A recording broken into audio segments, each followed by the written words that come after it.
اعوذ باللہ من الشیطان الرجیم، بسم اللہ الرحمن الرحیم۔ آج کے لیکچر میں ہم حکمت متعالیہ کے پیروکاروں اور بعض معاصر مسلمان فلاسفرز کا تعارف کروائیں گے اور ان کے جو عمدہ علمی مکتوبات اور آثار ہیں ان پر گفتگو ہوگی۔ حکمت متعالیہ کے مروجین اور حکمت متعالیہ کے صدرہ کے بعد کے جو مفکرین ہیں ان میں ملا محسن فیض کاشانی ہے، ملا ہادی سبزواری ہیں، آقا علی مدرس تہرانی ہے، شیخ محمد حسین اصفہانی ہے، مرزا مہدی آشتیانی، ابو الحسن شعرانی، علامہ طباطبائی، علامہ مہدی حائری یزدی اور سید جلال الدین آشتیانی، شہید مرتضی مطہری، ان کے نام قابل ذکر ہیں۔ برِ صغیر میں شاہ عبد القادر اورنگ آبادی، شاہ عبدالعزیز دہلوی، شیخ علی تبتی ملقب بفاضل، سید محمد مرتضی نونہروی، مولانا برکات احمد توکی، مناظر احسن گیلانی، ابو الاعلیٰ مودودی اور محمد انور کشمیری کے نام لیے گئے ہیں کہ بالآخر کسی نہ کسی طریقے سے ان لوگوں نے حکمت متعالیہ کو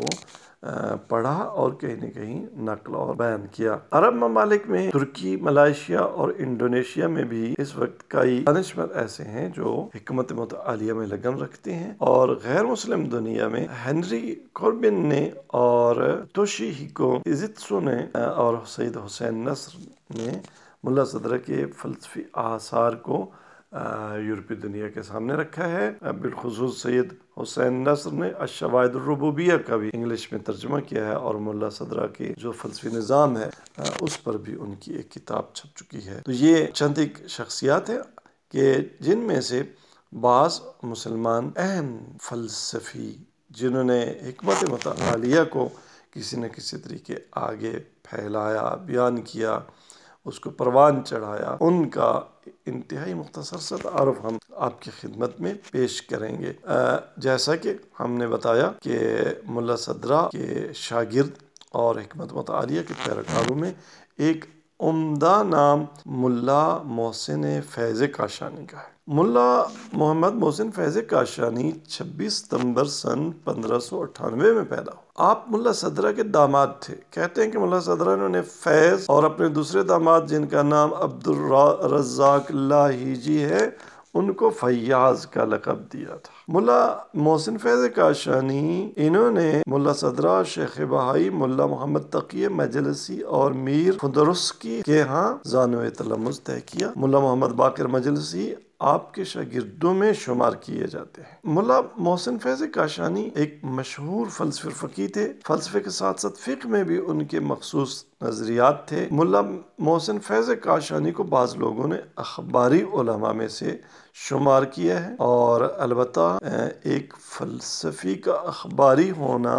یہ ظاہراً ایک عجیب سی بات لگتی ہے۔ بہر صورت ملا محسن فیض کاشانی نے مختلف موضوعات جیسے تفسیر، حدیث، فقہ، اخلاق، عرفان اور تفسیر میں بہت ساری کتابیں اور آثار چھوڑے۔ تفسیر صافی، الوافی، مفاتیح الشرائع، المحجۃ البیضاء اور الکلمات المکنونہ یہ ملا فیض کاشانی کے عمدہ آثار ہیں۔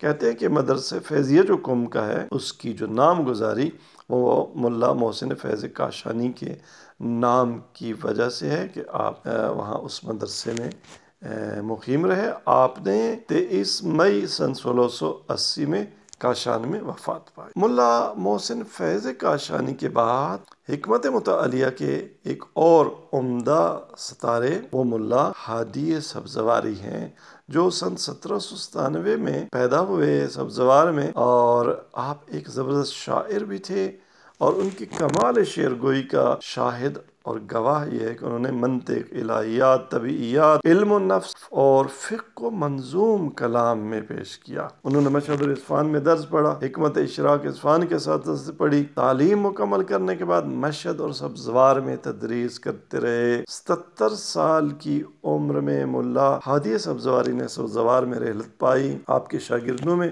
علم اصول اور علم فقہ کی عظیم شخصیت مرحوم اخند خراسانی، کاظم خراسانی وہ آپ کے شاگردوں میں سے ہیں۔ آپ نے 80 علمی مکتوب آثار چھوڑے، اور جیسا کہ پہلے میں نے بیان کیا آپ نے فقہ پر منظوم کلام، منطق، کلام، نحو، حدیث، مناجات وغیرہ میں آثار چھوڑے۔ فلسفی لحاظ سے آپ کا سب سے اہم اثر وہ منظومہ اور شرح منظومہ ہے کہ جو در حقیقت ملا صدر کتاب اسفار اربعہ کا منظوم خلاصہ ہے، اور پھر اسی کی شرح بھی آپ نے کی، اور پھر اس کی شروحات شرح منظومہ کی بھی کئی شروحات ہیں۔ اس کے علاوہ انہوں نے اسفار، الشواہد الربوبیہ، مفاتیح الغیب اور مبدمعات جو کہ ملا صدرہ کی کتابیں ہیں ان پر حواشی لکھے ہیں، کمنٹس کیے ہیں۔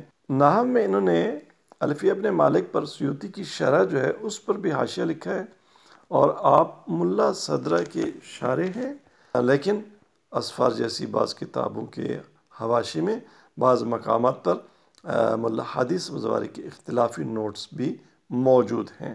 تو ملا ہادی سبزواری نے سنہ 1872 عیسوی میں وفات پائی۔ ملا ہادی سبزواری کے بعد عالم اسلام نے جو ایک عظیم فلسفی شخصیت اور ایک نابغہ دیکھا، وہ علامہ سید محمد حسین طباطبائی ہے، جو سن 1904 میں پیدا ہوئے۔ آپ ایک معروف مفسر، فلسفی، اصولی، فقیہ، عارف اور اسلام شناس تھے۔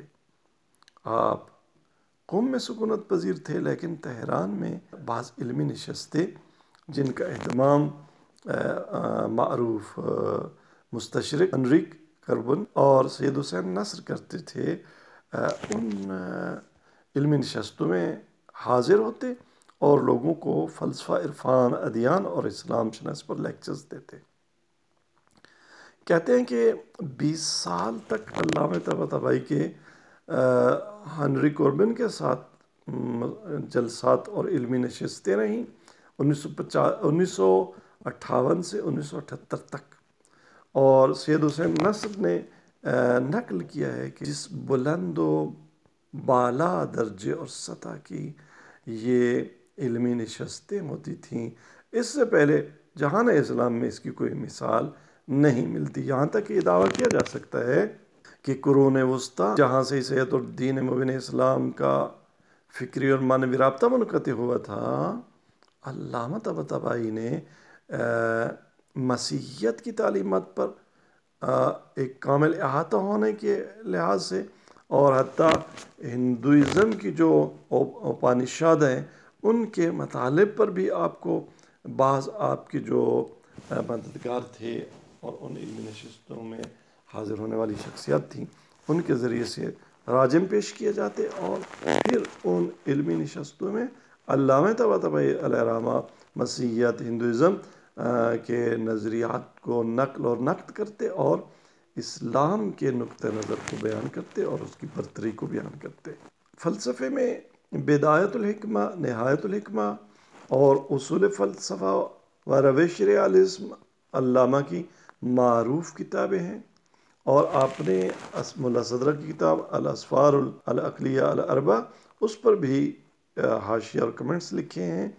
تفسیر میں آپ کی معروف تفسیر المیزان، جو تفسیری حلقوں میں بہت ایک اہم تفسیر سمجھی جاتی ہے، موجود ہے، اور حدیث پر بھی علامہ طباطبائی علیہ رحمہ کی گہری نگاہ تھی۔ بحار الانوار کو علامہ طباطبائی حدیث کا انسائکلوپیڈیا قرار دیتے تھے، لیکن علامہ کا نظریہ یہ تھا کہ علامہ مجلسی علیہ رحمہ نے بحار میں بعض احادیث کی شرح جو کی ہے اور بعض جو حواشی لکھے ہیں ان میں کہیں کہیں حکم پایا جاتا ہے، جس کی عمدہ وجہ علامہ مجلسی کا فلسفی اصولوں سے ناآشنا ہونا ہے۔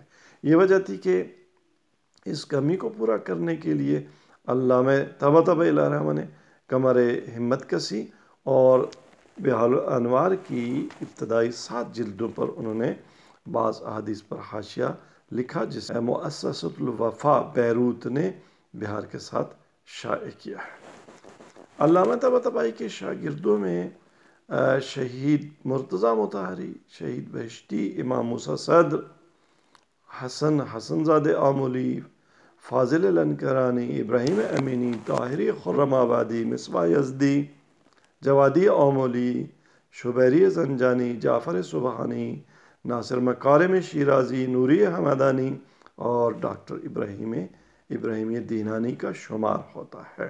یہ وہ شخصیات ہیں کہ جن میں سے ہر شخصیت ایک منفرد علمی شخصیت ہے، اور اس سے پتہ چلتا ہے کہ علامہ طباطبائی کتنے عظیم انسان تھے، جنہوں نے اتنے عظیم شاگردوں کی پرورش کی۔ علامہ طباطبائی علیہ الرحمہ نے سن 1981 میں رحلت پائی۔